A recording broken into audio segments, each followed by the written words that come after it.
Hello everyone and welcome to my channel. Today we will check how well you know traffic rules.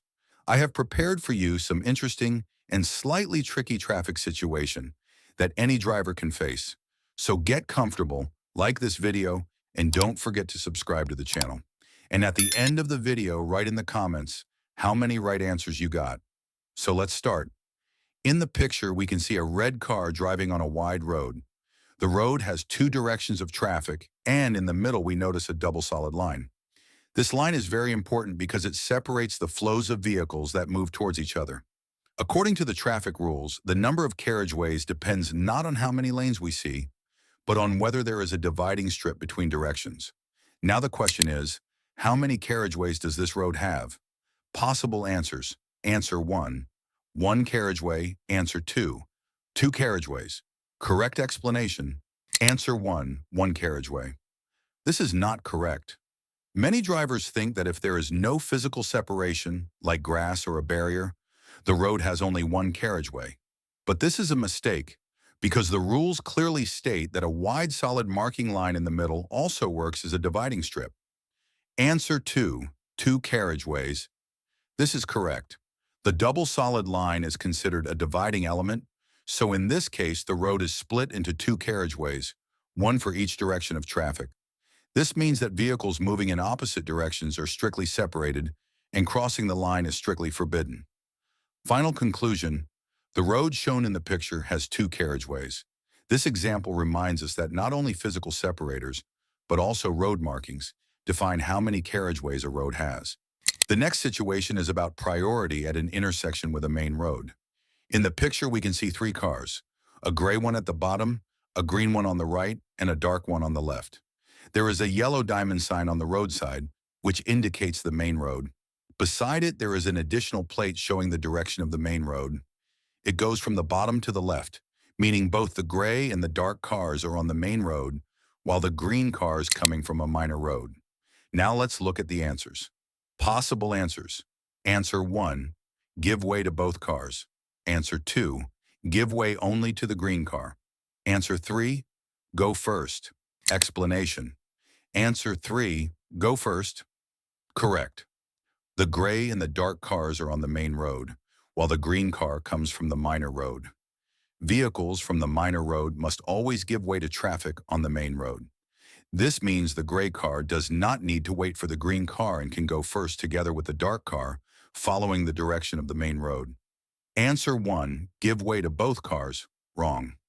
This answer suggests that the gray car must wait for everyone, but this is not correct.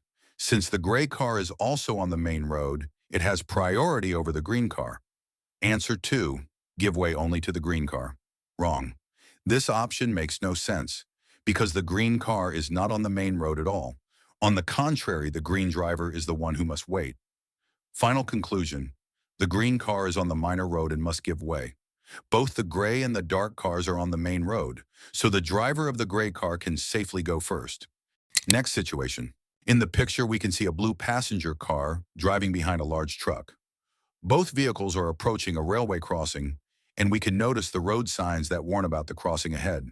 The driver of the blue car has switched on the indicator and is thinking about overtaking the truck. At first sight, this may look like a possible maneuver, because the road in front seems clear, but traffic rules are very strict in such places.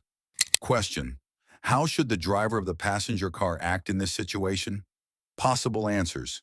Answer 1, overtake here, driving with extra caution. Answer 2, overtake here if the truck is moving at less than 30 kilometers per hour. Answer 3, overtake only after the railway crossing. Correct detailed explanation. Answer 1, overtake here with caution. Wrong. Some drivers believe that if they are careful, they can bend the rules. But near a railway crossing, this is absolutely forbidden. Even if the visibility is good and the road looks clear, overtaking right before or on the crossing creates a very high risk. A train may appear suddenly, or the truck might stop abruptly in front of the crossing. For this reason, the rules clearly prohibit overtaking less than 100 meters before a railway crossing and on the crossing itself. Answer 2, overtake here if the truck is slower than 30 kilometers per hour. Wrong. This answer also seems logical at first, because on normal roads there is a rule that allows overtaking a vehicle moving at less than 30 kilometers per hour, but here it does not apply. The key point is that railway crossings are an exception. No matter what speed the vehicle ahead is moving, overtaking is still dangerous and completely illegal in this zone. Answer 3, overtake only after the railway crossing. Correct. This is the only safe and legal option. The blue car must follow the truck, cross the railway safely, and only when the crossing is completely passed, the road is visible and clear, overtaking can be done. This way, the driver avoids all risk connected with trains, traffic lights, or sudden stops in front of the crossing. Final conclusion, the driver of the blue car must wait and overtake only after the railway crossing. This situation shows that traffic rules are not only about formal restrictions, but also about real safety. Many accidents at crossings happen because drivers try to save a few seconds and overtake too early. Always remember, at a railway crossing, patience is the key to safety. The next situation is about traffic in a tunnel. In the picture, we see a blue car driving behind a truck inside a tunnel. The driver of the blue car is considering overtaking. Question, is overtaking allowed in this situation? Possible answers. Answer 1. Overtaking is prohibited. Answer 2. Allowed if the speed of the truck is less than 30 kilometers per hour. Answer 3. Allowed if the opposite lane is free. Answer 4. Allowed if conditions in answers 2 and 3 are met. Explanation. Answer 1. Overtaking is prohibited. Correct. Inside tunnels, overtaking is not permitted. Tunnels are considered high-risk areas because visibility is limited, space is restricted, and there is no safe place to maneuver if something unexpected happens.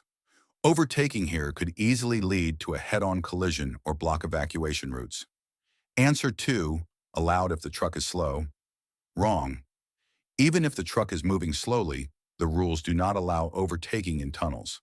Safety concerns are more important than speed differences. Answer 3, allowed if the opposite lane is free. Wrong. The opposite lane being free does not change the rule. Drivers cannot rely on temporary gaps in traffic because conditions inside tunnels are unpredictable. Answer 4, allowed with conditions 2 and 3. Wrong. Combining both wrong assumptions does not make it right. Overtaking remains fully prohibited. Final conclusion, in this situation, overtaking is strictly prohibited. The blue car must stay behind the truck until they both leave the tunnel. Subscribe and never miss traffic rules lessons. Stay safe on the road.